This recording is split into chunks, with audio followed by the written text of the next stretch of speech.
जय हिंद प्यारे साथियों। आशा करता हूँ कि आप अच्छे होंगे और मन लगा के पढ़ रहे होंगे। स्वागत करता हूँ आपका आपके अपने एजुकेशन बायर सिविल सर्विसेज यूट्यूब चैनल में। मैं मिस्टर कुमार। चैनल को सब्सक्राइब नहीं किया है तो कर लीजिएगा, वीडियो को शेयर कर दीजिएगा और लाइक करना मत भूलिएगा। स्टूडेंट्स, हमारी जो सीरीज चल रही थी, एक सीरीज हमने चलाई थी। आई होप आपको इस बात के बारे में बिल्कुल आवश्यक रूप से जानकारी होगी। ये सीरीज थी हमारी यूपीएससी के 2024 का जो मेंस का पेपर हुआ उसके क्वेश्चन पेपर की। और आज की क्लासेस में हमने जो क्वेश्चन पेपर लिया है वो जीएस 3 आपसे चर्चा का बिंदु बनाएंगे। इसको डिस्कस करने का प्रयास करेंगे। कहाँ से क्वेश्चन आया है, कैसा क्वेश्चन आया है, आंसर क्या हो सकता है और क्या नहीं हो सकता है। इट्स क्लियर या नो? अब तक हमने जीएस 1 और 2 की विस्तार से चर्चा करी है। अगर आपने वीडियो नहीं देखी है तो देख लीजिएगा। आपको बता दें कि इस क्लासेस के माध्यम से उन सारे बिंदुओं पर मैं आपसे चर्चा करूंगा कि क्वेश्चन का आंसर कैसे लिखा जा सकता था और क्वेश्चन कहाँ से आया, क्वेश्चन करंट से था या फिर बेसिक था, ठीक है, किस टाइप के क्वेश्चन पूछा गया था।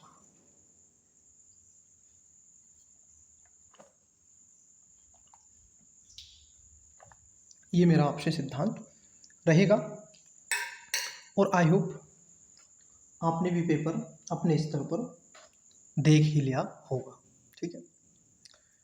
परंतु एक और नए दृष्टिकोण से मेरे साथ भी क्वेश्चन पेपर को देखने का प्रयास कीजिएगा। समय न गवाते हुए पहला क्वेश्चन लेते हैं। मैं आपको बता दूं, जो जीएस पेपर नंबर 3 है इसके अंदर जो ज़्यादा वर्डन होता है वो आपका इकोनॉमी का होता है, ठीक है। इकोनॉमी का बर्डन ज़्यादा होता है। इन सब के अलावा जीएस पेपर नंबर 3 में जो क्वेश्चन बनते हैं वो साइंस से एंड टेक्नोलॉजी से क्वेश्चन बनते हैं, ठीक है। और सिक्योरिटी वाले मुद्दे से भी यहाँ पे क्वेश्चन आते हैं। जो सेक्शन है आपका इंटरनल सिक्योरिटी, एक्सटर्नल सिक्योरिटी से भी क्वेश्चन आ जाते हैं। कभी कभार क्वेश्चन यहाँ पर आईआर से रिलेटेड आपको मिलेगा, एक्सपोर्ट इंपोर्ट को लेकर के, वो इकोनॉमी से ही कनेक्ट देखने के लिए आपको मिलेगा, ठीक है। क्वेश्चन की अगर हम बात कर लें, पहला क्वेश्चन अगर हम देखें तो चलिए पहला क्वेश्चन देखते हैं क्या है। देखिए क्वेश्चन है आपका, आई होप आपको क्वेश्चन विजिबल हो रहा होगा। मैं थोड़ा सा इसको जूम कर देता हूँ ताकि आपको क्वेश्चन की विजिबिलिटी और अच्छे से हो सके। क्लियर?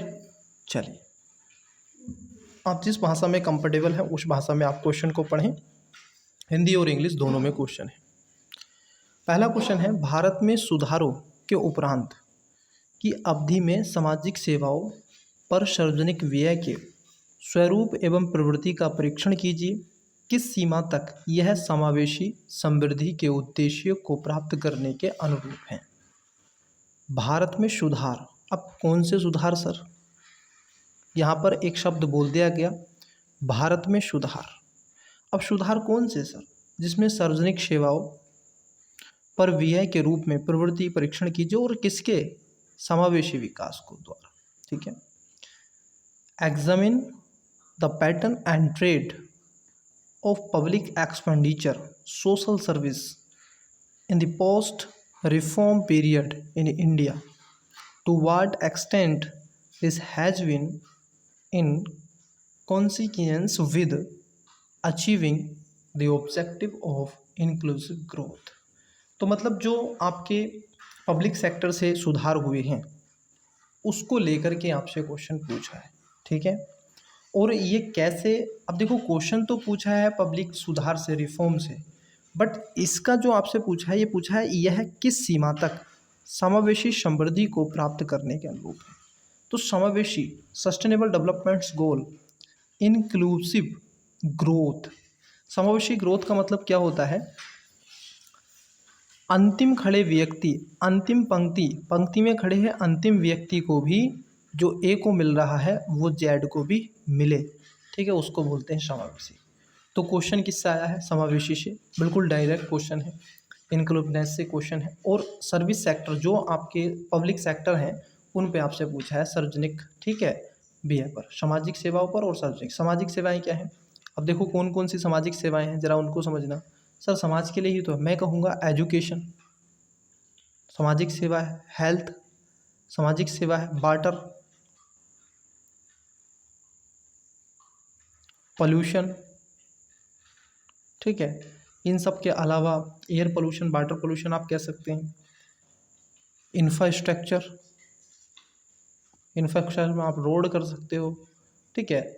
उसके साथ साथ पोर्ट कर सकते हो, रेलवे कर सकते हो।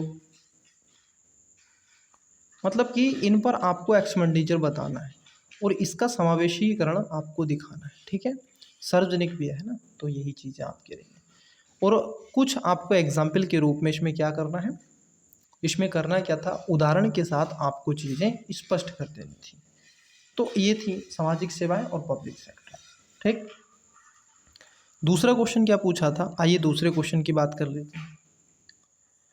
भारत में निरंतर उच्च खाद्य मुद्रास्फीति के क्या कारण है? देखो डायरेक्ट इन्फ्लेशन से क्वेश्चन है। हाईएस्ट इन्फ्लेशन क्या है? इस प्रकार की मुद्रास्फीति को नियंत्रित करने में आरबीआई की मौद्रिक नीति की प्रभावशीलता पर टिप्पणी कीजिए। बिल्कुल इजी क्वेश्चन है, मुझे लगता है कि अगर जीएस पेपर नंबर 3 में क्वेश्चन पूछा गया तो बहुत इजी क्वेश्चन है।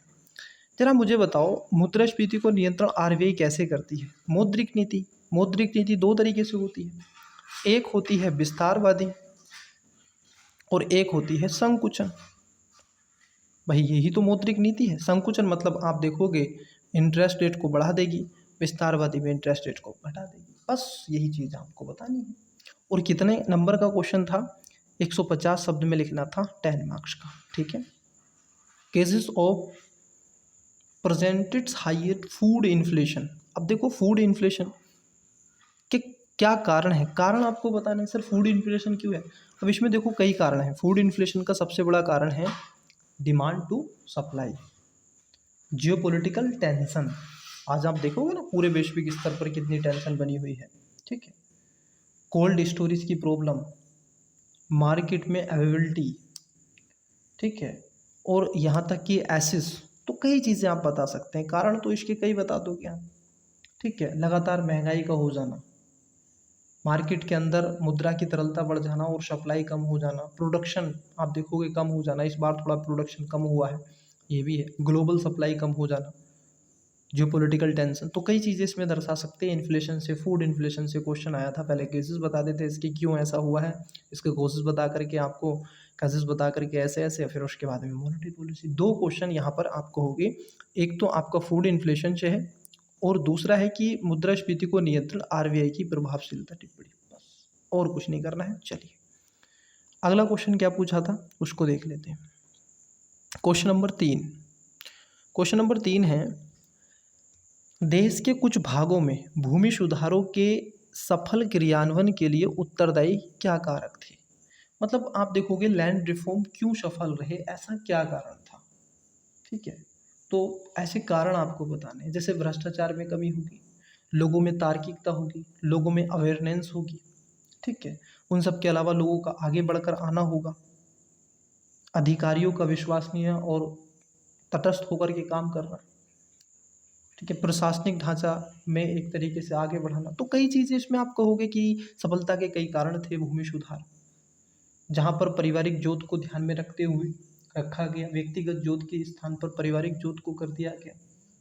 भारत में कुछ क्षेत्र और कुछ सीमा तक आप देखोगे लैंड रिफॉर्म आपको देखने के लिए मिला, तो इसको आप बता सकते हैं, ठीक है। तो तीसरा भी इजी था, ऐसा नहीं था, आप लैंड रिफॉर्म वाला पढ़ते भी हैं तो इसका आंसर लिख सकते थे, ठीक है। तीसरा भी कोई कठिन नहीं था। तो तीसरा क्वेश्चन भी कोई ज़्यादा हार्ड नहीं था। आप बेसिकली आप देखोगे इस क्वेश्चन को, आप जब ट्रेडिशनल पढ़ते हैं तो वहाँ से ये क्वेश्चन पूछा गया है। कोई हार्ड क्वेश्चन नहीं था। लैंड रिफॉर्म की सफलता के कारण आप बता देंगे और आपसे जो पूछा है वही बताना है। आपको असफलता के नहीं बताने हैं, आपको कुछ भागों में कहाँ कहाँ पर, जैसे नॉर्थ इंडिया के कुछ क्षेत्र में आपको देखने को मिला, और इसमें उत्तर प्रदेश के कुछ रीजन में आपको ये मिला, हरियाणा के क्षेत्रों में ज़्यादातर आप देखोगे ये असफल मिला, परंतु फिर भी इसके सफल परिणाम आपको देखने के लिए मिलेंगे। ठीक है, आइए अगला क्वेश्चन देखते हैं। क्वेश्चन नंबर 4, भारत में स्वास्थ्य एवं पोषण की सुरक्षा को सुनिश्चित करने के लिए मोटे अनाजों की भूमिका को समझाइए। देखो सर, आपसे पूछा जा रहा है मोटे अनाज, जिसको बोलते हैं मिलेट्स। अब देखो ये 2023 विश्व मिलेट्स ईयर्स मनाया गया, ठीक है। और उसके लिए क्वेश्चन पूरा का पूरा क्वेश्चन क्या है, करंट पर है, करंट अफेयर पर है। अब इन्होंने कहा है कि स्वास्थ्य और पोषण स्तर की सुरक्षा, क्योंकि इनमें पोषक तत्वों से तो भरपूर होता है मोटा अनाज जो होता है, आप देखोगे, ठीक है। मोटा अनाज बिल्कुल पोषक तत्वों से भरपूर होगा, उसमें कोई दो राय नहीं है। जैसे मोटे अनाजों में आप रागी, ज्वार, बाजरा, दलहन, तिलहन, ये सारी चीज़ें इसके अंतर्गत आती हैं, ठीक है। और बहुत अधिक इसकी भूमिका है। कैलोरी आपको यहाँ पर मिलती है, विटामिन से भरपूर होते हैं, फैट इनके अंदर होता है, कार्बोहाइड्रेट इसमें होता है, विभिन्न प्रकार के मिनरल्स यहाँ पर आपको देखने के मिलते हैं, जो कि एक व्यक्ति को स्वास्थ्य के लिए बहुत ज़्यादा लाभदायक होते हैं। इसमें एक दो का आप उदाहरण दे सकते हैं। बाजरे की चपाती की आप बात कर सकते हैं, बाजरा कितना उपयोगी होता है। दलहन की आप बात कर सकते हैं, प्रोटीन से भरपूर होती हैं दालें, ठीक है। तिलहन की बात कर सकते हैं। तो कई चीज़ें आप यहाँ पर दिखा सकते हैं स्वास्थ्य के स्तर पर, ठीक है। अच्छा खाना जब आपको मिलता है तो अच्छा स्वास्थ्य आपका हो जाता है। और इसको आप लिंक भी कर दोगे किससे, 2023 के वर्ल्ड ईयर्स जो आपका रखा गया विश्व को, आप देखो 2023 को ईयर्स के रूप में, मिलट्स ईयर्स के रूप में बनाया गया, तो उससे भी आप लिंक कर सकते हैं। और इनके साथ साथ आप जो सस्टेनेबल डेवलपमेंट्स गोल है,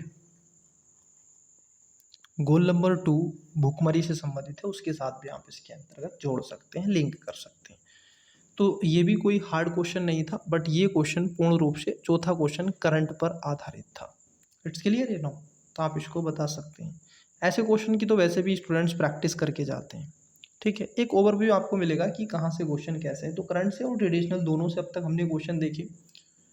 पांचवा क्वेश्चन है, जीवन सामग्रियों के संदर्भ में बौद्धिक संपदा अधिकारों का वर्तमान विश्व परिदृश्य क्या है। तो आपको बताना है कि जो आपका इंटेलेक्चुअल प्रॉपर्टी जो राइट है उसको लेकर के ये बनाया गया। आज कई जैसे हनन होता है, मेडिसिन बना देते हैं। अब कोई आप देखोगे जैसे कॉपी, ठीक है, कॉपीराइट से इसका आता है, ठीक है। परिदृश्य क्या है, यद्यपि भारत में पेटेंट दाखिल करने के मामले में दुनिया में दूसरे स्थान पर है, फिर भी केवल कुछ का ही व्यवसायीकरण किया गया है। इस कम इस कम व्यवसायीकरण के कारणों को स्पष्ट कीजिए। अब देखो, इस कम बोल दिया, व्यवसायीकरण के कारण क्या है, ठीक है। कुछ व्यवसायीकरण है, अब इसके व्यवसायीकरण के कारण क्या है भाई, ज़रूरत है, नीड है, डिमांड है, तभी तो व्यवसायीकरण करोगे। तो ये आपको 150 शब्दों में लिखना था, इसको भी आप क्या है लिख सकते हैं। ये एकदम ट्रेडिशनल है, लेकिन ये करंट अफेयर के साथ में है, ठीक है। कई ऐसे आप देखोगे, कई बार चाइना कहता है कि चाउमीन बनाती, हम बर्गर आप देखोगे यहाँ पर हम उसमें थोड़ा सा, ठीक है, चीज़ वगैरह लगा देते हैं, तो मक्खन लगा करके उसको दे देते हैं। हालांकि वहाँ पर ये विषय नहीं है, परंतु आपसे जो इंटेलेक्चुअल प्रॉपर्टी राइट है वो आपको स्पेसिफिक पता होना चाहिए, बिल्कुल एकदम पता होना चाहिए। और भारत में उसको लेकर के एक बोर्ड भी बनाया गया, पेटेंट, ठीक है, बोर्ड बना हुआ है, समथिंग 1999 का है, 1999 के 99 का है समथिंग। तो वो बनाया गया है, यहाँ पर दाखिल कर सकते हैं। मेडिसन आप देखोगे क्यों रखा गया है, जैसे कोवैक्स है, कई ऐसी वैक्सीन है आप देखो कोरोना वायरस की, तो उस पर ये क्वेश्चन रखा गया है, ठीक है। तो इसको ध्यान में रखना, कुछ रिसर्च है, ठीक है। तो ये चीज़ें रही हैं। अगले क्वेश्चन की बात कर लें तो इंटेलेक्चुअल प्रॉपर्टी राइट्स, मतलब ये भी एक तरीके से ग्लोबल को टच करके क्वेश्चन पूछा जा रहा है। छठा क्वेश्चन था आपका, राजमार्गों पर इलेक्ट्रॉनिक्स पथ कर संग्रह करने के लिए कौन सी प्रौद्योगिकी अपनाई जा रही है, उसके क्या क्या लाभ हैं और क्या क्या सीमाएं हैं। जैसे आपने देखा होगा, राजमार्गों पर इलेक्ट्रॉनिक पथ कर संग्रह करने के लिए कौन सी प्रौद्योगिकी अपनाई जा रही है। जैसे मैं आपको बताता हूँ, यहाँ पे एक है फास्टैग, फास्टैग, फास्टैग। तो ये फास्टैग है, आज टोल प्लाजा पे जब आप जाते हो तो आपकी गाड़ी रुकती नहीं है, बल्कि धीमी होती है और चली जाती है। अब वो ऐसा लोगों लगता है किट जैसे होता है और एकदम कट जाता है, ठीक है। तो फास्टैग आप बताओगे उसके क्या क्या लाभ हैं और क्या क्या सीमाएं हैं, मतलब आपसे पूछा उसके प्रॉफिट क्या है, दूसरा उसकी कमियां क्या हैं, सीमाएं मतलब कहाँ तक। तो लाभ तो इसका सबसे बड़ा यही है कि आप देखोगे भीड़ नहीं लगती है, जाम नहीं लगता है, और जिस व्यक्ति को गंतव्य स्थान पर पहुंचना है इतनी जल्दी पहुंच सकता है, ऑफिस जाना है या फिर किसी पेशेंट को जाना है, एम्बुलेंस का हो गया, ठीक है।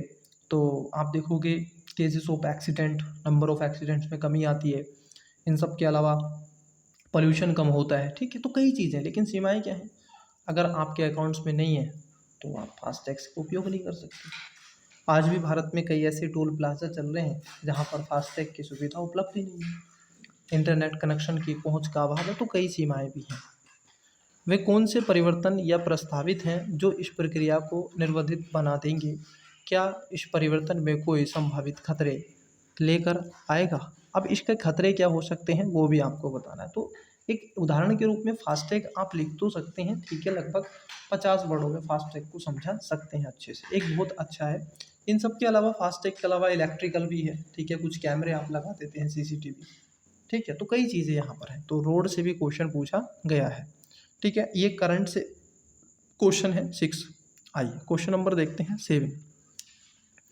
7 में कह रहे हैं भारत में नदी के जल का औद्योगिक प्रदूषण एक महत्वपूर्ण परिवर्तनीय मुद्दा है। बिल्कुल ये पर्यावरण मुद्दा है।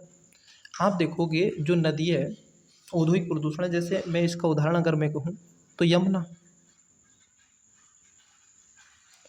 आपको यमुना इसका सबसे बड़ा उदाहरण देखने के लिए मिलेंगी, क्योंकि दिल्ली का पूरे रीजन में आप यमुना को देखिएगा बिल्कुल ब्लैक वाटर है। और कहाँ से आता है सर? हरियाणा, पंजाब से उसमें पानी गिरता है, कई ऐसी कंपनियों का, दिल्ली के कई ऐसे नालों का पानी गिरता है। तो एक पर्यावरणीय मुद्दा तो है, ठीक है, औद्योगिक प्रदूषण एक पर्यावरण मुद्दा है, ठीक है, जल का औद्योगिकरण प्रदूषण।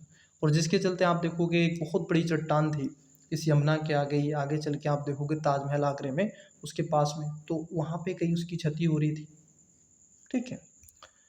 इस समस्या से निपटने के लिए विभिन्न समन उपाय और इस संबंध में सरकारी पहल की चर्चा कीजिए। देखो इसमें पहल की चर्चा, एक पहल पूछ लिया, कोई भी आपको पता हो उसको लिख देंगे। और निपटने के लिए विभिन्न उपाय, आपको उपाय बता देने हैं, सुझाव आपसे पूछा है, इससे जी क्या होगा। तो जल प्रदूषण से आपको अगर छुटकारा पाना है तो क्या कर सकते हो, कौन कौन से, तो इनोवेटिव थिंकिंग क्रेचर वाली बात होगी, ठीक है। तो आप बता सकते हैं, जैसे कोई स्कीम का एक दो नाम आपको पता होना चाहिए, जैसे नमामि गंगे है, ठीक है, गंगा को स्वच्छ करने के लिए नमामि गंगे, भारतीय आप देखोगे इसको 2009 में राष्ट्रीय गंगा का दर्जा भी दिया गया। नमामि गंगे कार्यक्रम का उद्देश्य क्या है? गंगा को स्वच्छ बनाना है, ठीक है। और उसके 5-4 किलोमीटर के एरिया में आप देखोगे पेस्टिसाइड यूज नहीं कर सकते, पॉलीथीन, पॉलीबैग, तो कई चीज़ें आप देखोगे। जाकि रामपुर वाले रीजन में बहुत अधिक मात्रा में ब्लैक वाटर हो जाता था गंगा का, आज आप देखिए कितने लेवल तक सुरक्षित हुआ है। तो इसकी बात आप कर सकते हैं, ठीक है, उद्योगों की भी। और क्या कर सकते हैं अगर उपायों की बात कर लें तो जो नाले हैं, ठीक है, जो नाले हैं उनका कनेक्शन आप देखोगे उससे ना करवाया जाए, गंगा के पानी में उस पानी को ना डाला जाए, पहली बात तो उनके लिए अलग से एक पोखर टाइप आप देखोगे खुदवा दिया जाए, उनका एक टैंक बनवा दिया जाए ताकि उस गंदा पानी वहाँ पर रहे, और उसको मल्टीपल टाइम टेक्नोलॉजी के माध्यम से उस फैक्ट्री के अंदर यूज किया जाना चाहिए, ठीक है। शहर के पानी को आप एग्रीकल्चर में यूज कर सकते हैं। शहर के पानी को फ़िल्टर करने के पश्चात आप क्या कर सकते हैं, ऐसे कपड़े धोने में कर सकते हैं, पीने में नहीं, आप ऐसे हाउस को साफ सफाई क्लियरेंस में आप कर सकते हैं उस पानी को यूज करके, ठीक है, क्लीन करने के पश्चात। इन सब के अलावा जो औद्योगिक कचरा है उसको ना ही डंप किया जाए, ना ही खुले में छोड़ा जाए, बल्कि उस कचरे को हम बायोगैस फर्टिलाइजर में आप यूज कर सकते हैं। तो ऐसी कई चीज़ें आप बता सकते हैं, ठीक है, जो कि है। अब मैं इस पे एक ही क्वेश्चन पे लिखूंगा 150 वर्ड, तो एक ही क्लास में एक क्वेश्चन हो पाएगा, ठीक है, लेकिन मेरा उद्देश्य है कि पूछा गया है आपको उससे अवगत कराना, ठीक है। तो इसका बहुत इतना हार्ड नहीं है और इसको ज़्यादा लेंथी भी नहीं बनाना है, एक दो एग्जाम्पल आपको सरकार की देना है और फिर उसके बाद आपको अपने सुझाव लिख देने हैं, बस, और कुछ नहीं आपसे पूछा। पर्यावरण मुद्दा क्या है पहले ये समझा देंगे, ठीक है, क्यों आप देखोगे जल का औद्योगिक प्रदूषण एक पर्यावरण मुद्दा है, कैसे पर्यावरण मुद्दा है उसको 25 शब्दों में समझा देंगे। उसके बाद समस्या से निपटने के लिए उपाय आप सुझाओगे कि उपाय ये हो सकते हैं, ठीक है, 50 वर्डों में या 100 वर्डों में ये, और बचा कुचा 50 वर्डों में कोई एक स्कीम आप लिख दोगे, बात खत्म। यही आपसे पूछा गया है, बस, और कुछ नहीं। देखिए स्टूडेंट्स, जो आपसे पूछा गया है, मेरा उद्देश्य क्या है, जो आपसे पूछा गया है वो आप बताएं, ना कि कुछ भी बताएं, ठीक है। चलिए क्वेश्चन नंबर 8 देखते हैं। देखिए क्या कह रहे हैं क्वेश्चन नंबर 8 में, भारत में प्रमुख परियोजनाओं के लिए पर्यावरण प्रभाव आकलन, ठीक है, ENO इसको बोलते हैं INGO, ठीक है, इन्वायरमेंटल NGO, ठीक है, परिणामों को प्रभावित करने में पर्यावरणीय गैर सरकारी संगठन और कार्यकर्ता क्या भूमिका निभाते हैं? सभी महत्वपूर्ण विवरणों सहित 4 उदाहरण दीजिए। इसमें स्पेसिफिक करके आपसे 4 उदाहरण, कौन सा? भारत में प्रमुख परियोजनाओं के लिए पर्यावरणीय प्रभाव आकलन NGO। What role do environments NGO and activists play in influencing environmental impact assessment? मतलब EAI भी आपसे पूछा है। Outcome for major project in India cities for example with all importants details. तो आपको बता देना है कि 4 ऐसे एग्जाम्पल दे दो। तो आपकी जो एक आती है इम्पैक्ट असेसमेंट रिपोर्ट, की बताती है कि यदि कहीं पर इंफ्रास्ट्रक्चर आपको डेवलप करना है या फिर औद्योगिक गलियारा बनाना है तो वहाँ पर जो पर्यावरण है उस पर कितना इम्पैक्ट पड़ेगा, वो सारी चीज़ें एक बता देनी है। NGO कैसे महत्वपूर्ण भूमिका निभाते हैं वो आपको बता देना है। कई जगह कई NGO ने मिलकर के यमुना को साफ किया है, गंगा को साफ किया है, गोदावरी को साफ किया है, कृष्णा को साफ किया है, कावेरी को साफ किया है। कई ऐसे NGO यहाँ पर काम कर रहे हैं। ये तो सर जल के स्तर पर है। कई ऐसे आप देखोगे पक्षियों को, जैसे पेंगोलिन होता है, उसको बचाने का प्रयास भी किया जा रहा है। इन सब के अलावा आप देखोगे मणिपुर की लेक में पाए जाने वाले कई ऐसे पक्षियों को बचाया जा रहा है। तो ऐसे कई हैं जो इन पर ये काम कर रहे हैं। अभी हाल ही में क्या हुआ था, एक लेडीज़ हैं, उनको भी अवार्ड मिला था इन सब के लिए, ठीक है। तो कई ऐसे NGO हैं जो इस पर काम करते हैं, तो आप बता सकते हैं। ऐसे 4 उदाहरण आपको पता होने चाहिए, आप इसका आंसर लिख सकते हैं और इससे ज़्यादा इसमें कुछ नहीं लिखना था। अगर हम बात कर लें 9वें क्वेश्चन की, 9वां क्वेश्चन क्या है? समझाइए कि नार्को आतंकवाद संपूर्ण देश में किस प्रकार एक गंभीर खतरे के रूप में उभर कर आया है, ठीक है। कौन सा सर? नार्को टेररिज्म, ठीक है। नार्को आतंकवाद से निपटने के लिए समुचित उपाय पर सुझाइए। अब देखिए ये नार्को आतंकवाद के बारे में आपसे पूछ रहे हैं, ठीक है। अब एक मुद्दा यहाँ पर है कि सर ये नार्को आतंकवाद क्या होता है। अब यहाँ पर स्टूडेंट्स जिसको नार्को टेररिज्म के बारे में पता होगा, मैं आपको पहले बताना चाहता हूँ, जिसको नार्को टेररिज्म के बारे में पता होगा वो इसका आंसर क्या है डायरेक्टली दे सकता है। नहीं तो कई बच्चे नार्को आतंकवाद में ही क्या हो जाएंगे, सिमट जाएंगे, ठीक है। नार्को टेररिज्म की अगर आप बात कर लो, उसके बाद ये पूछा है कि इस समुचित उपाय सुझाइए, मतलब इससे बचने के लिए आपको उपाय सुझाने हैं, ये भी थोड़ा सा ध्यान में रखना है, ठीक है। टेररिज्म, ठीक है। तो जो नार्को टेररिज्म है, आप इसको अगर देखें तो इसको सुझाने क्या है आपको उपाय। देखो आतंकवाद क्या है सर, एक ऐसी हिंसात्मक गतिविधि होती है, तो उसको आपको बताना होता है, ठीक है। उसी को आपको बताना होता है और वही उस पर ये काम करता है। इट्स क्लियर ये नो है कि नहीं? आप देखोगे नार्को आतंकवाद को अगर मैं थोड़ा बता दूं तो ड्रग उत्पादकों और आतंकवाद हमलों को अंजाम देने वाले विद्रोही समूह के गठबंधन को, खासतौर पर ऐसे गठबंधन होते हैं। नार्को जो टेररिज्म है ये एक ऐसा गठबंधन होता है स्टूडेंट्स जो कि ड्रग उत्पादक के रूप में काम करता है, उन हमलों को अंजाम देते हैं, ठीक है। उसी को खासतौर पर नार्को आतंकवाद कहते हैं, इसको थोड़ा सा समझना है।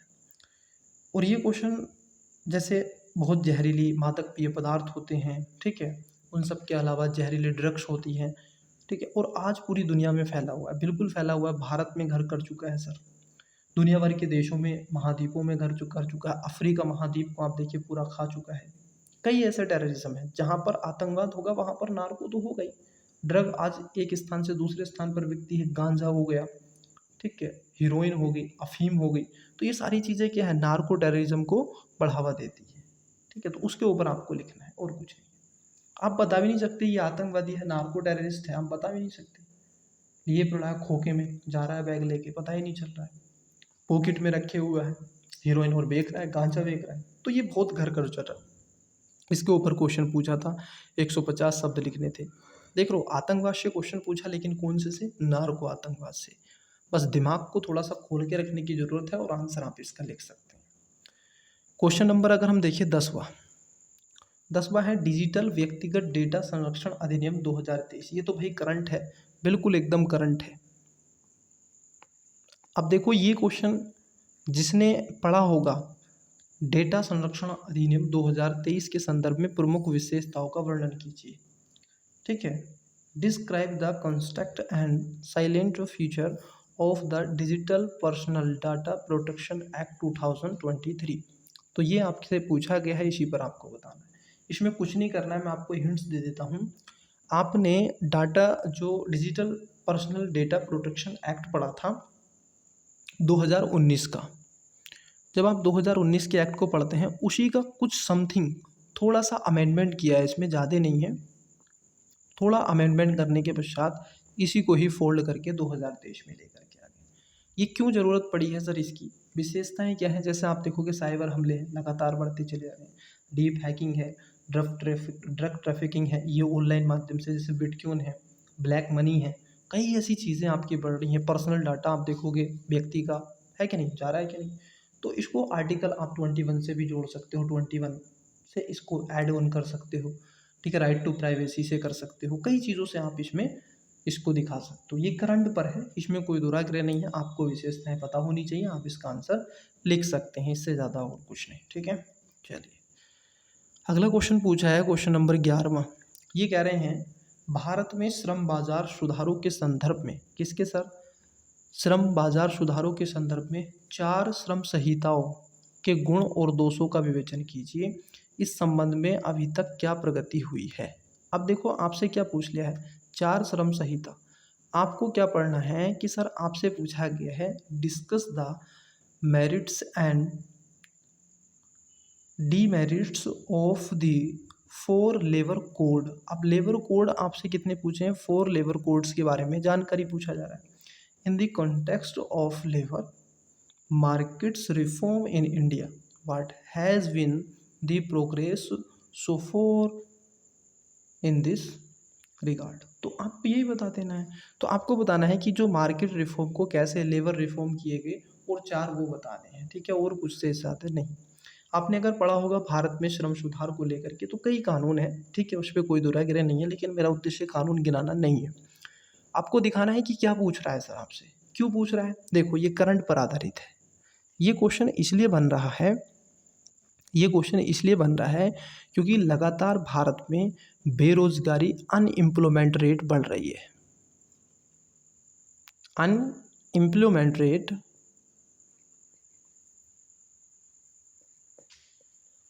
अनएम्प्लॉयमेंट जो रेट है वो ग्रोथ कर रही है। मेरा उद्देश्य ये बताना है।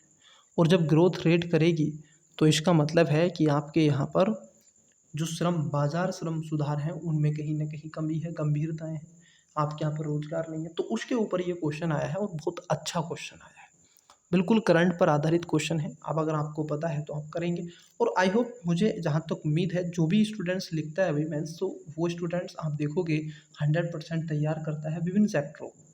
लेकिन अच्छा क्वेश्चन है, बहुत ही बढ़िया क्वेश्चन है। देखो बनाने का इसमें गुंजाइश नहीं है, जो स्टूडेंट्स इसमें बना के लिख के आया है गारंटी के साथ वो इसमें नंबर उसके कट जाएंगे। और कितना लिखना था, कहाँ तक बनाओगे? 250 शब्द लिखने थे महोदय, कम नहीं लिखना था, ठीक ठाक लिखना था। और दूसरी बात, 4 श्रम संहिताओं के बारे में 4 ऐसे कानून बता दो, उनके गुण और उनके दोष, बस और कुछ नहीं। आपको पता हो, एग्जिट नंबर पता हो, ठीक है, XYZ। अगले क्वेश्चन की तरफ बढ़ते हैं, आइए अगला क्वेश्चन देखते हैं। क्वेश्चन नंबर 12 को देखते हैं। देखिए क्वेश्चन नंबर 12 क्या है। क्वेश्चन नंबर 12 है भारत में क्षेत्रीय वायु कनेक्टिविटी के विस्तार की क्या आवश्यकता है। आज लगातार भारत में आप देखोगे जो क्षेत्रीय वायु रीजनल एयर कनेक्टिविटी लगातार बढ़ती चली जा रही है। जैसे उड़ान स्कीम है, उसके ऊपर क्वेश्चन पूछा है, उड़े देश का आम नागरिक। ठीक है, यही तो स्कीम है। बस 2000 आई थिंक 2019 में इस स्कीम को शुरू किया गया था, उड़े देश का आम नागरिक उड़ान को, और उसके ऊपर क्वेश्चन आज 2024 में क्वेश्चन बन रहा है। उसके पहले भी क्वेश्चन पूछे जा चुके हैं। बताइए इजी है कि नहीं, इसको क्या कहूँगा। इस संदर्भ में सरकार की उड़ान योजनाओं का उपलब्धियों की चर्चा कीजिए, कहाँ तक उपलब्धि इसने जोड़ी है। कई ऐसे रनवे आपके बनाए जा रहे हैं जो नेशनल थे, उनको इंटरनेशनल किया जा रहा है। और जो रीजनल थे उनको इंटरनेशनल बनाया जा रहा है। और कई नए रनवे आप देखोगे पास, जैसे मैं उत्तर प्रदेश की बात कर लूँ तो उत्तर प्रदेश में 4 रनवे की बात नोएडा में बनाया जा रहा है आपका, गाजियाबाद वाले रीजन में, उसके साथ साथ मुरादाबाद में और पूर्वी उत्तर प्रदेश में। तो कई ऐसी जगह अभी आप देखोगे एक रनवे बनाया ही जाएगा, ठीक है, राम मंदिर अयोध्या वाले रीजन में। तो कई ऐसे रनवे बनाए जा रहे हैं, क्यों? ये नए रीजनल है, वहाँ पर कनेक्टिविटी, रोजगार को बढ़ावा देने के लिए, एक्सपोर्ट इंपोर्ट को बढ़ावा देने के लिए, मार्केट को डेवलप करने के लिए, इंफ्रास्ट्रक्चर को डेवलप करने के लिए, FDI और FPI को बढ़ावा देने के लिए, मतलब विभिन्न प्रकार की। मैं चाहूँ तो अभी मैं कह रहा हूँ कि उद्देश्य ये नहीं है कि यहाँ पर आपसे चर्चा करना है केवल कि क्वेश्चन कहाँ से पूछा, क्या पूछा। यहाँ पर ये नहीं कि क्वेश्चन का आंसर क्या होगा, बल्कि ये कि क्वेश्चन को कैसे आप फ्रेमिंग कर सकते हो, ठीक है, कैसे आप कर सकते हो।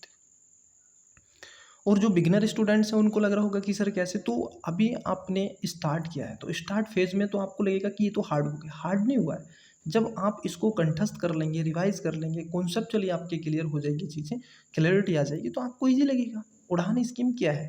देखो, अब कई स्टूडेंट्स क्या है अलग अलग से पढ़ेंगे। अरे भाई, एक स्कीम आपने पढ़ी है ना, उसके प्लस माइनस होते हैं। उड़ान स्कीम रीजनल कनेक्टिविटी को बढ़ावा देगी, नेशनल को इंटरनेशनल से, और आप देखोगे नेशनल को इंटरनेशनल से, और नेशनल को क्या करेगी, रीजनल को नेशनल से, नेशनल को इंटरनेशनल से। उड़ान स्कीम बढ़ावा देगी, गाजियाबाद से सीधी दिल्ली जाएगी और दिल्ली से आगे ले जाएगी। कनेक्टिविटी बढ़ा रही है क्या नहीं? और उससे आम नागरिक को भी इसकी सुविधा मिलेगी, ठीक है। तो ये कई चीज़ें हैं। और कंपटीशन को लेकर के प्राइवेट सेक्टर को भी इसमें लाने का प्रयास कंटिन्यूअसली हो भी रहा है। तो 12वां क्वेश्चन अच्छा क्वेश्चन था। मुझे लग रहा है कि यूपीएससी ने अब तक का एनालिसिस में आपको बता दूं, जीएस पेपर नंबर 3 का, तो स्टूडेंट्स डाइवर्सिटी ठीक ठाक पूछिए। अब तक अलग अलग क्वेश्चन आ रहे हैं, ठीक है। देखो, परिवहन से क्वेश्चन 2 आ चुके हैं, एक वायु से, एक स्थलीय से, ठीक है। पब्लिक इंफ्रास्ट्रक्चर से पहले ही आ चुका है, ठीक है। 3 क्वेश्चन ऐसे आ चुके हैं। 13वें क्वेश्चन की बात कर लेते हैं। देखिए 13वां क्वेश्चन ये कह रहे हैं, हाल ही के दिनों में भारतीय सिंचाई प्रणाली के सामने क्या प्रमुख चुनौतियां हैं? बताइए, इजी सा क्वेश्चन है भाई। इरिगेशन के सामने क्या क्या चुनौतियां आप बता सकते हैं कि नहीं बता सकते हैं? That's it. कुशल सिंचाई प्रबंधन के लिए सरकार द्वारा अपनाए गए उपायों को बताइए। भाई चुनौती देखो, इसमें क्या है, चुनौती आप अपने मन से लिख सकते हो, समझना यहाँ पर। चुनौती आप अपने मन से लिख सकते हो कि सर एक चुनौती तो यह है कि कनेक्टिविटी नहीं है, एक चुनौती ये है आपने एक ही नहर बना दी तो उसके सिवा कोई नहर ही नहीं बनी है, ठीक है। इंटरलिंकिंग परियोजना आप देखोगे कावेरी गोदावरी, ये आप ये वाली बनी है, बेसिकली कृष्णा का विवाद चलता रहता है, विवाद है, चुनौती तो है, आप बनाना चाहते हैं, ठीक है। इंटरलिंकिंग जो रिवरिंग इंटरलिंकिंग प्रोजेक्ट आपके चल रहे हैं, परंतु वो सफल नहीं है, आज भी भ्रष्टाचार है, करप्शन है, या फिर वहाँ पर लैंड एक्वायर नहीं कर पाते हैं, निकालने नहीं जाते हैं। जैसे कैन बेतवा कितने लंबे समय तक रही। Infrastructure as far as is infrastructure concern and climate concern and ecology environment is concern, तो कई ऐसे कंसर्न हैं जिसको आपको बताना है, और तो कुछ भी नहीं था इसमें। और लेकिन कुशल सिंचाई प्रबंधन के लिए आपको सरकार द्वारा अपनाए गए कुछ आपको क्या करना है, उपायों को बताना है। सरकार कौन कौन से उपाय कर रही है, ठीक है। जैसे इंटरलिंकिंग प्रोजेक्ट चला रही है, वाटर इंटरलिंकिंग प्रोजेक्ट चला रही है, प्रधानमंत्री कृषि सिंचाई स्कीम लेकर के आ रही है। तो आप बताइए, ऐसे आपको पता होना चाहिए, आप इसका आंसर लिखिए, आपको नंबर मिलेगा, पक्का मिलेगा। मतलब आपको ये पता होना चाहिए। मैं कहूँगा एक भी बात इधर उधर की मत लिखिएगा, स्पेसिफिक क्वेश्चन को लिखिएगा गाइस, जो आपसे पूछा है, जो उसकी नीड है, जो डिमांड है, उसको समझिए। चैलेंज आप अपनी तरफ से लिख सकते हैं, भारत में सिंचाई प्रणाली के सामने कौन कौन सी चुनौतियाँ, आप अपनी मर्जी से बता सकते हैं कि डैश ये 4-5 चुनौतियाँ हैं, परंतु सरकार के द्वारा भी ये स्कीम चलाई जा रही है इनका समाधान करने के लिए, तो उसको भी बताइए। और ऐसी स्कीम लिखिए जो सफल हुई हैं। केन बेतवा लिंक परियोजना बताइएगा, हुई है कि नहीं सफल, ठीक है। तो ऐसी स्कीम बताइएगा जो भी आपको 2-3 याद हो, ठीक है। चलिए अगले क्वेश्चन की तरफ बढ़ते हैं। क्वेश्चन नंबर आप देखोगे 14वां क्या क्वेश्चन है, तो ये तो करंट पर था। 13वां नंबर का क्वेश्चन बिल्कुल करंट था, प्योर। 14वें नंबर का क्वेश्चन है, भारत में कृषि कीमतों के स्थिरीकरण के लिए सुरक्षित भंडार, कृषि कीमतों के लिए स्थिरीकरण के लिए क्या है, सुरक्षित भंडार मतलब बफर स्टॉक के महत्व को स्पष्ट कीजिए और बफर स्टॉक्स के भंडारण से जुड़ी चुनौतियों की विवेचना कीजिए। भाई इससे इजी क्वेश्चन नहीं है और ये ट्रेडिशनल क्वेश्चन है, ट्रेडिशनल क्वेश्चन है, बिल्कुल एकदम बेसिक क्वेश्चन है, कुछ भी नहीं करना है इसमें। क्यों नहीं करना है? आप भाई पढ़ते हैं बफर स्टॉक, एनसीईआरटी अगर आपने 12 की 11 की पढ़ी होगी ना तो वहाँ पर बफर स्टॉक के बारे में चर्चा स्पष्ट है। वो भी नहीं पढ़ी है अगर आपने क्लास का फाउंडेशन किया है, उसमें बड़े अच्छे से टीचर लोग समझा देते हैं। ठीक है, बिल्कुल। बफर स्टॉक का मतलब है, देखो बफर मतलब होता है कि अनाज को एक स्थान पर एकत्रित करके रखना, यही तो बफर स्टॉक है। और किस लिए रखना? अनिश्चितकालीन आपातकाल की स्थिति को ध्यान में रखते हुए, आकस्मिक आपातकाल को ध्यान में रखते हुए, कोई आपदा को ध्यान में रखते हुए, बाढ़ आ जाए, सूखा पड़ जाए, जैसे मैं कहूँ इसमें एफसीआई के गोदाम, एफसीआई के गोदाम क्या है? बफर स्टॉक का काम करते हैं। उसके साथ साथ यहाँ पर एक और दिया गया है भंडारण की चुनौतियाँ। चुनौती क्या क्या है? एफसीआई के गोदामों में स्टूडेंट्स अनाज सड़ जाता है, चूहे खा जाते हैं, चूहे बताइएगा, तो कंसर्न है बहुत ज़्यादा। भारत के संपूर्ण क्षेत्र में एफसीआई के गोदाम नहीं है, राजस्थान में एक बना दिया, दिल्ली में बना दिया, उत्तर प्रदेश में दूर जाकर के आपको मिलेगा, लखनऊ में बना दिया, यहाँ ही नहीं, हापुड़ में बना दिया, बड़े बड़े दूर हैं सर, जबकि 20 किलोमीटर के एरिया में आपका होना चाहिए। किसान कैसे पहुँचाए वहाँ पर? तो आज भी उनके लिए नहीं है, कई कई राज्यों में तो देखने के लिए नहीं मिलेंगे, तो ये भी प्रॉब्लम है।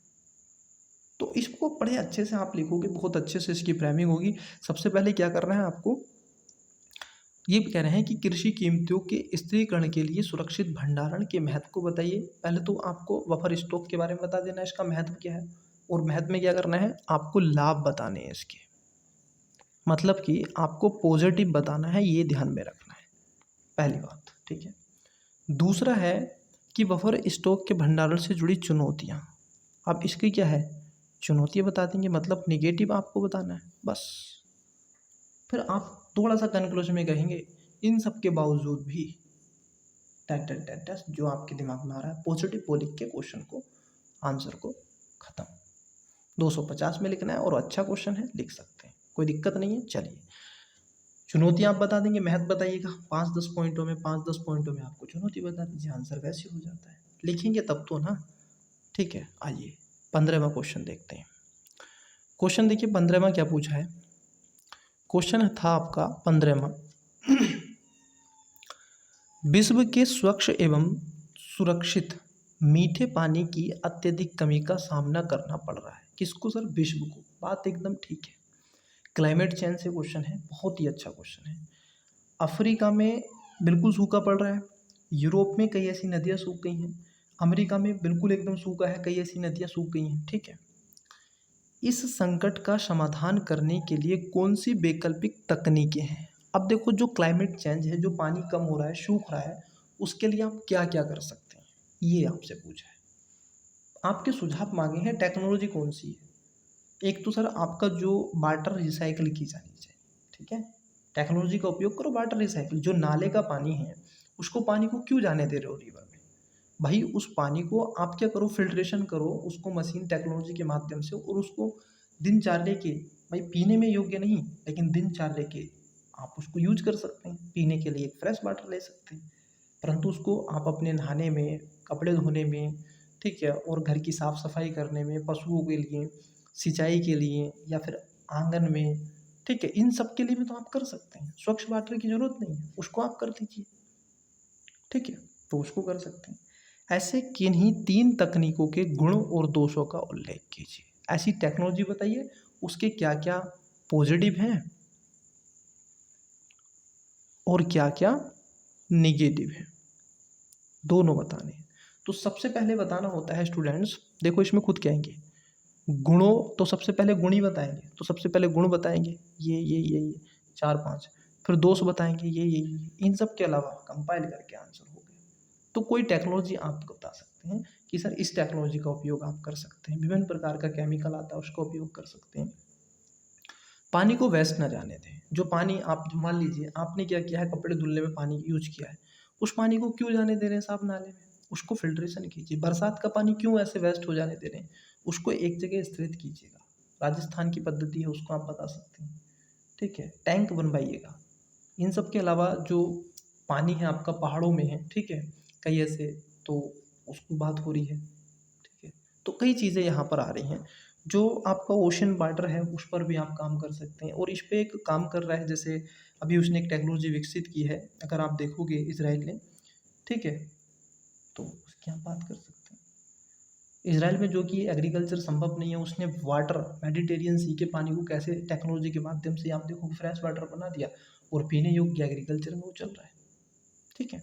तो ये आपको बताना है, ये वर्ल्ड से रिलेटेड करके वाटर से स्पेसिफिक क्वेश्चन पूछा गया है। वाटर से प्रीलिम्स में भी क्वेश्चन बनते हैं और मेंस में भी। चलिए, और स्वच्छ वाटर को करना है तो कौन सा सस्टेनेबल डेवलपमेंट्स भी आप जोड़ते रहोगे इसमें। और कौन सा गोल है इसमें, दो गोल आपको मिलेंगे, गोल नंबर 14 और 15 दोनों को डाल दीजिए, नहीं तो 14 को आप डाल ही दीजिए, ठीक है, 13 14 को डाल दीजिए, और इससे ज़्यादा कुछ नहीं। आइए अगला क्वेश्चन। अगला क्वेश्चन है आपका, क्वेश्चन पूछा गया है क्षुद्र ग्रह क्या है, एस्ट्रॉइड क्या है। आपने देखो ना, एस्ट्रॉइड आ रहा है, एस्ट्रॉइड आ रहा है, अभी अभी चर्चाओं में रहा था, एस्ट्रॉइड आ रहा है, टकरा जाएगा, ये हो जाएगा, वो आ जाएगा, क्या होते हैं ये, ठीक है। क्षुद्र ग्रह क्या है, इनसे जीवन के विलुप्त होने का खतरा कितना वास्तविक है, क्या इनसे जीवन विलुप्त हो सकता है। भाई मुझे तो नहीं लगता कि खतरा विलुप्त हो सकता है, बट हाँ ये थोड़ा बहुत इम्पैक्ट तो डाल ही सकते हैं। ऐसे विध्वंसक को रोकने के लिए क्या रणनीतियाँ विकसित की गई हैं, ठीक है। जैसे मैं कहूँगा ऐसी तकनीकी एक है डर्टी मिशन, कौन सा है, डर्ट मिशन, डर्टी मिशन है एक, समथिंग डर्ट मिशन है, किसका है ये सर, यूएसए का है। और इसने कई ऐसे एस्ट्रोनॉइड को आते हुए पृथ्वी पर जैसे आ रहे थे सामने, ठीक है, पृथ्वी के सामने, जैसे मैं आपको बता दूं, ये मान लीजिए ये कोई क्या है, क्षुद्र ग्रह है, और यहाँ पर अपनी प्यारी पृथ्वी है, तो ये इधर बढ़ रहा था। तो ये इसने, अमेरिका ने क्या किया, अपना डर्टी मिशन भेजा, ये इधर से आ रहा था, ये इधर से, तो इसने क्या किया, इसकी दिशा मोड़ दी। अब इससे इसको जब ऐसे धक्का दिया तो इसकी दिशा बदल गई और ये इधर बच के निकल गया, तो यहाँ ऐसे ये निकल गया इधर। तो ये एक टेक्नोलॉजी है, डर्टी मिशन इसका एक बेस्ट उदाहरण है। ऐसे कई चीज़ें आप बता सकते हैं। तो सबसे पहले आपको क्या बताना है, सबसे पहले बताना है कि क्षुद्र ग्रह क्या है, एस्ट्रोनॉइड क्या है, ठीक है। एक क्या है, एक तरीके से ये उल्का पिंड है सर, ठीक है, ठोस हैं, कठोर हैं, ठीक है, विभिन्न प्रकार के तत्वों से मिलकर बने हुए हैं, पहली बात तो। दूसरा है कि खतरा कितना वास्तविक है, देखिए वास्तविक तो नहीं है, इसके प्लस माइनस दोनों बताइएगा, 50 50, ठीक है, 50 वर्ड में, 25 25 में। अब इसको रोकने के लिए, ठीक है, ये आपका है, ऐसे विध्वंसों को रोकने के लिए क्या रणनीतियाँ विकसित की गई हैं। तो आप इसमें जैसे इंटरनेशनल स्पेस स्टेशन इस पे काम करता है, सूचनाएं हमें देता है। उसके साथ साथ आप बात करेंगे जैसे डर्टी मिशन है उसकी बात आप कर सकते हैं, ठीक है। उन सब के अलावा आप इसरो की बात कर सकते हैं। ऐसी कई चीज़ें आप इसमें दर्शा सकते हैं कि ये ऐसे बिंदु हैं जो इस पर काम करते हैं, ठीक है। तो 16 में इसको आंसर आप बता सकते हैं, इससे ज़्यादा और कुछ नहीं। तो देख रहे हो स्पेस से भी क्वेश्चन आया, पूछना चाहिए था इनको चंद्रयान 3 से, ठीक है, चंद्रयान 3 से क्वेश्चन पूछना चाहिए था, लेकिन इन्होंने क्या पूछ लिया, उल्का पिंडों से। उल्का पिंडों से इसलिए क्योंकि लगातार आप देखोगे एस्ट्रॉइड लगातार आ रहे थे। अभी हाल ही में, अभी देखोगे 4 5 दिन पहले, समथिंग एक वीक हुआ है, ठीक है, तो जब भी आप देखोगे ये चर्चा हो रही थी कि उल्का पिंड आ रहा है, ठीक है। तो कई ऐसी एजेंसियां हैं, स्पेस एजेंसी हैं जो इस पर काम कर रही हैं, ठीक है। तो बता सकते हैं, इसमें कोई ऐसा दिक्कत वाली बात तो है नहीं, क्योंकि स्टूडेंट पढ़ता है तो इजी सा क्वेश्चन है, इसमें कोई ज़्यादा मॉडरेट क्वेश्चन है, इतना हार्ड नहीं है। हाँ लेकिन मैं कहूँगा पेपर नंबर दूसरा थोड़ा आपको लेंथी क्वेश्चन पेपर था, अच्छा क्वेश्चन था, पेपर था, पेपर जीएस पेपर नंबर 2। 17वें क्वेश्चन की बात कर लें, ये कह रहे हैं आपदा प्रतिरोध क्या है, आपदा प्रतिरोध, व्हाट इज डिजास्टर रिलायंस क्या है। अब देखो जो डिजास्टर रिलायंस, अगर हम देखें इसके बारे में कि जो प्रतिरोध है, आपदा से प्रतिरोध करना है, कैसे बचाव की स्थिति है, ठीक है, इसे कैसे निर्धारित किया जाता है। एक प्रतिरोध ढांचे के विभिन्न तत्वों का वर्णन कीजिए।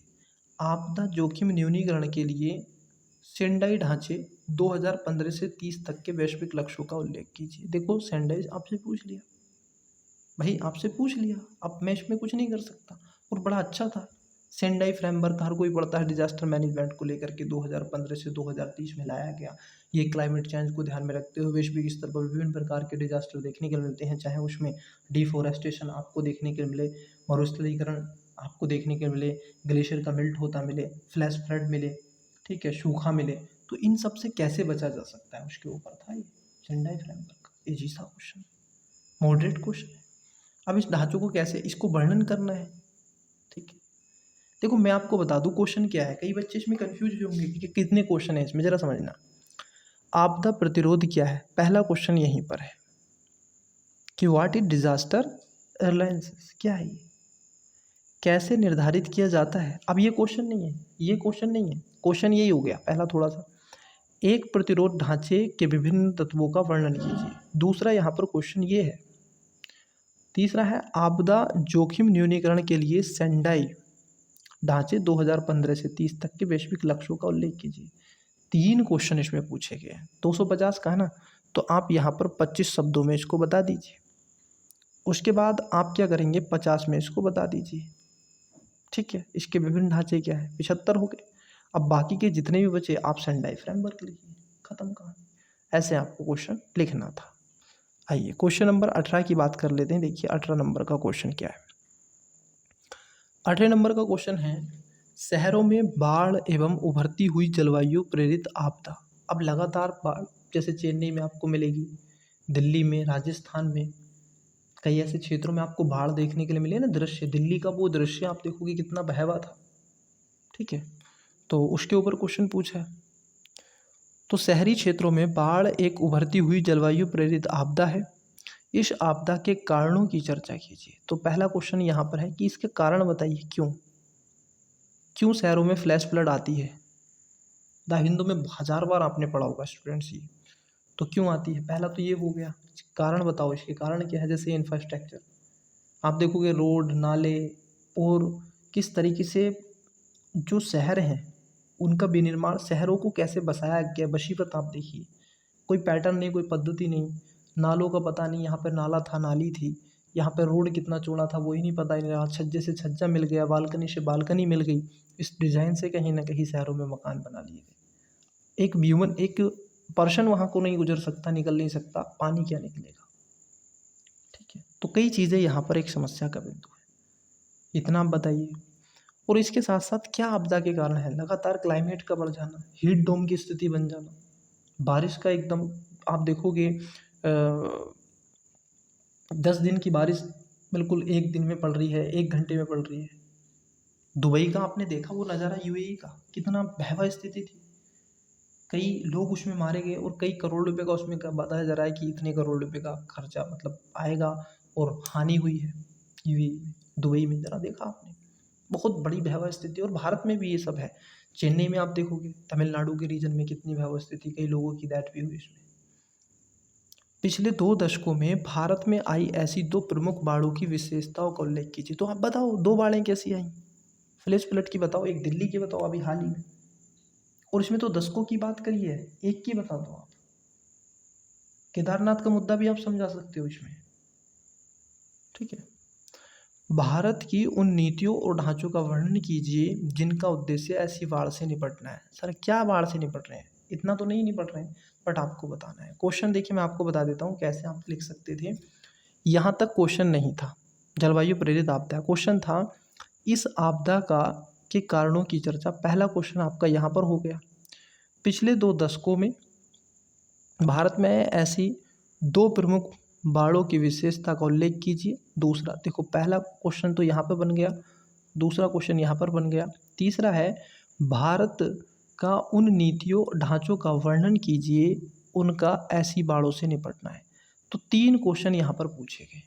अब आपको क्या करना है, पहले वाले पर आपको 50 शब्द लिखने हैं, इसमें पॉइंट बना करके आप लिखें तो बेटर है, ठीक है। 10 ऐसे लिख दे, 10 ऐसे लिख दे, 10 ऐसे डेफिनेशन दें बाढ़ की क्या है, फिर 10 पॉइंट ऐसे, 10 पॉइंट ऐसे, 50 से 75 हो जाएंगे। दूसरे में भी आपको क्या करना है, दूसरे में भी आपको लगभग ज़्यादा नहीं, आपको 75 लिख देना है, 75 का 75 यहाँ पर शब्द इसमें यूज कर लोगे। तीसरे में आपको जो बाकी का बचा है उसको आप यूज कर लें।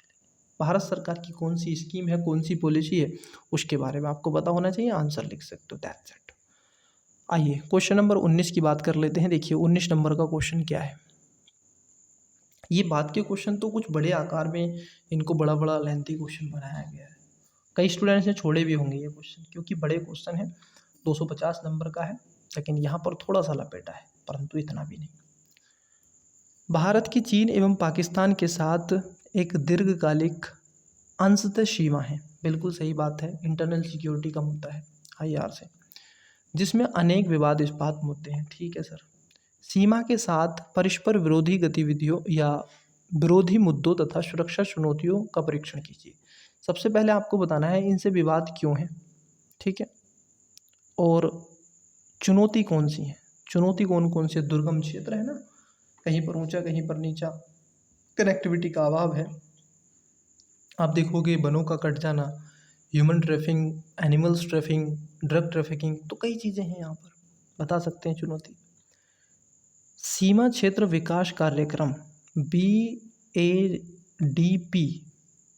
BADP तथा सीमा अवसंरचना और प्रबंधन VIM,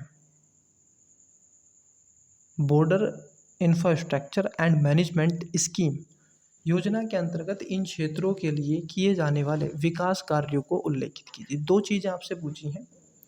आपसे पूछा है India has a long of ट्रोवेनल्स border with China and Pakistan, fourth with,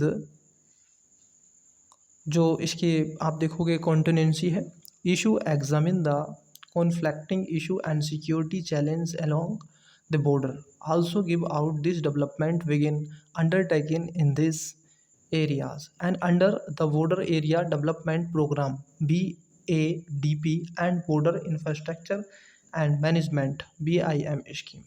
answer लिखना है 250 में। तो सबसे पहले चैलेंज आप बताओगे और स्कीम है आपको वो बता देनी है। एक तो बताना है बॉर्डर एरिया डेवलपमेंट प्रोग्राम, ठीक है, और एक आपको बता देना है बॉर्डर इंफ्रास्ट्रक्चर मैनेजमेंट प्रोग्राम, ठीक है, ये आपको बताना है और इससे ज़्यादा कुछ नहीं। चुनौती बता दो और ये बता दो, बस ये था आपसे दो जगह।